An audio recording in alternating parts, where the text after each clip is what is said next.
more about why we should care about this audience. I'm going to talk a little bit about teen millennials, I'm going to talk a little bit about adult millennials, and then I'm going to talk about some tools to get them started in service of your mission. So my first slide here, the Ocean Project asked the American public, what are you doing to support a green-friendly lifestyle? What did Americans say? Weigh in, you don't get to answer. What did Americans say? Give me something. No, recycling's on the list. What else? Reusable bags. Pardon me? Reusable bags on the list. Buying green. What? Buying green.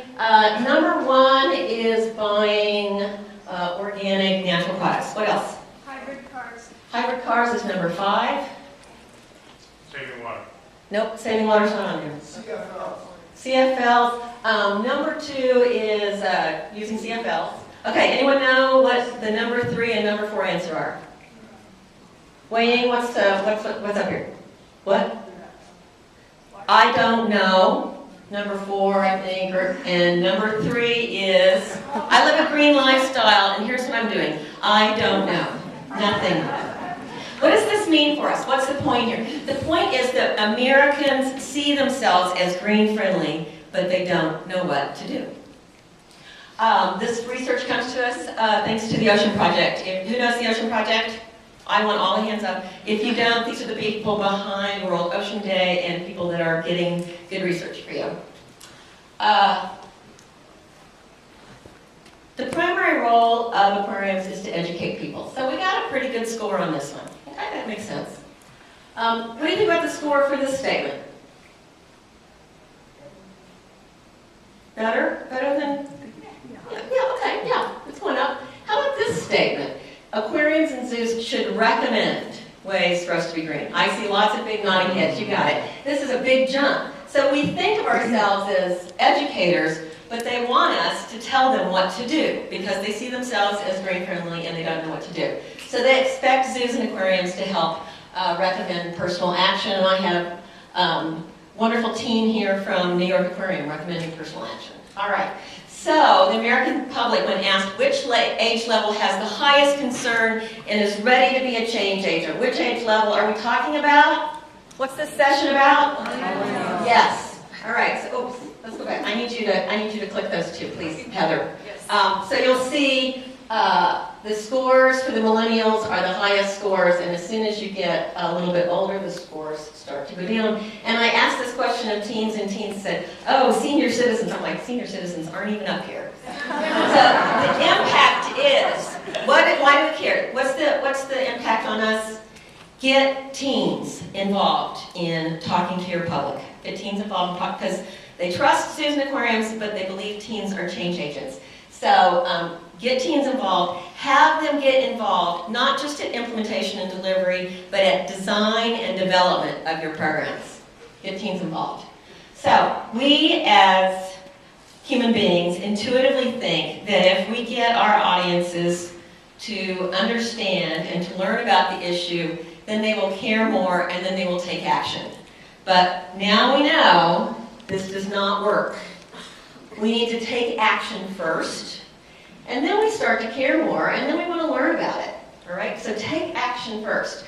So the implication here for teens is get your friends to take action first. Here we have Unique from Lincoln Park Zoo talking to Lincoln Park Zoo teen members about taking a pledge. So they're actually doing something. She's not even trying to educate them. Would you please do this? She's inviting them, asking them to make a difference. So does this stuff work? Ocean Project did some wonderful advertisements, and they wanted to test these concepts. And they didn't do these ads in green-friendly Seattle or green-friendly Portland.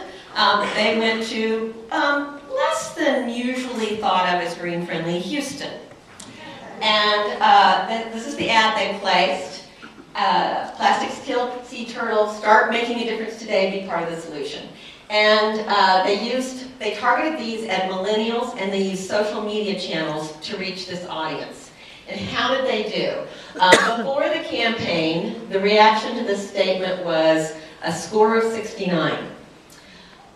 At the end of the campaign, the score had jumped up to 76. But here's the real kicker. 1 year later, when you would expect the score to drop down to the original level. They actually retained this information, which is phenomenal for advertising. So here are some good tips for how to advertise to millennials, okay? How to get your message out to them.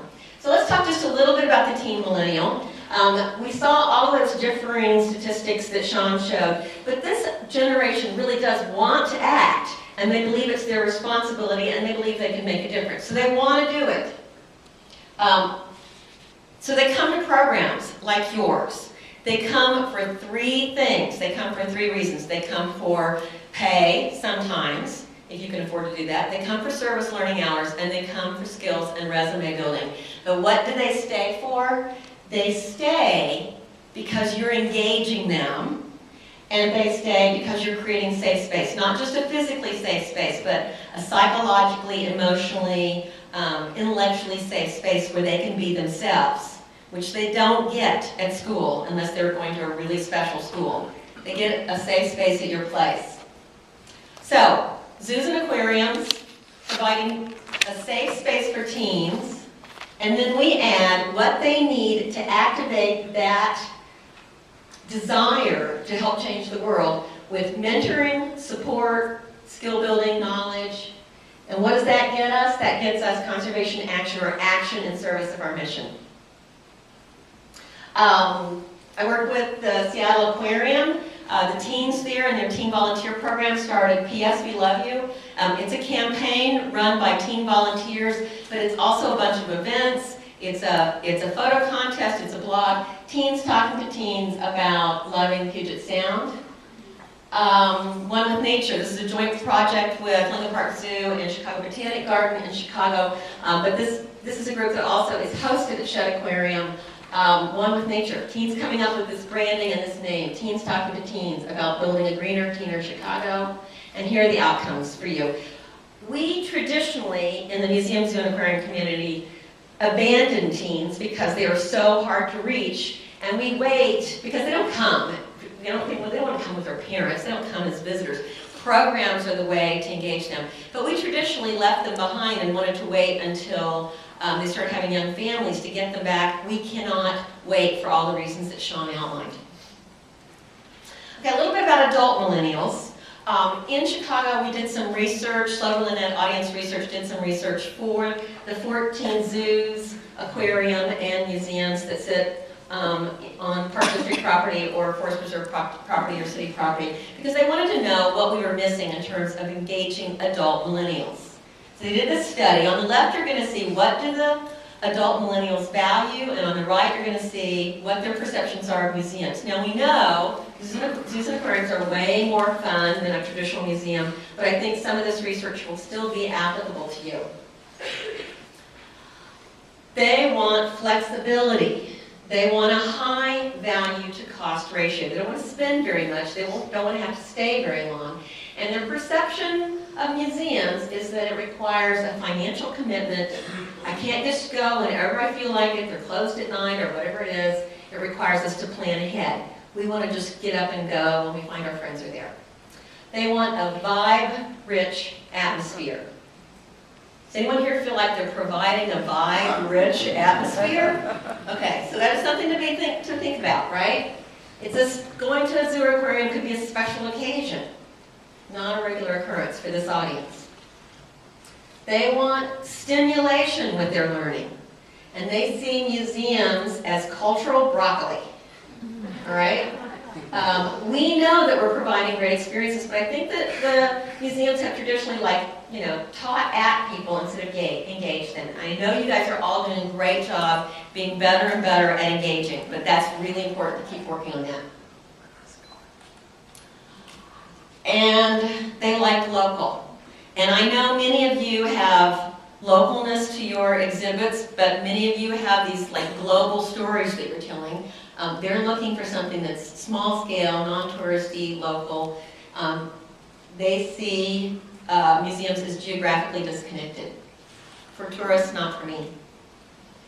And they like the community-based affinity group, right? They're thinking we want something for our affinity group. We want to meet people like us, right? This could be someone else's community. All right, so let's think about best ways to engage those millennials and be more relevant to them. So one more thing about both adult and teen millennials. In any audience that you meet, if you're recruiting, like Brad's going to talk about, or if you're trying to meet the mission by having your adult and teen volunteers reach your audience, no matter what you're doing, you're going to be encountering 3 types of people in that audience. You're going to meet the choir, who in general are already where you're at. They already believe. They're going to be reflecting your value system. So when you're talking to the choir, you're not necessarily moving the needle. You're going to be talking to the congregation. That's great. They're a big group that's eager to hear what you have to say. That's exciting. And then you're going to be talking to the non-believers. And the teenagers love it when I tell them, disengage from the non-believers. They're not ready to hear your message. Something else is in the way. I had one young woman from Texas. How do I get away from this guy in my class who's always arguing with me about climate change? And I said to her, just tell him to stop talking because other people in class want to hear what you have to say. She loved it. She was like, oh good, I don't have to convince him. All right, one more best practice. This is some research that we did when I was at SHED, great research. The arrest model. What does this mean? When you're trying to persuade someone, make eye contact, be friendly. How are you enjoying the event? I'm with Woodland Park Zoo. Have you ever been there? Give them a reason why you're there.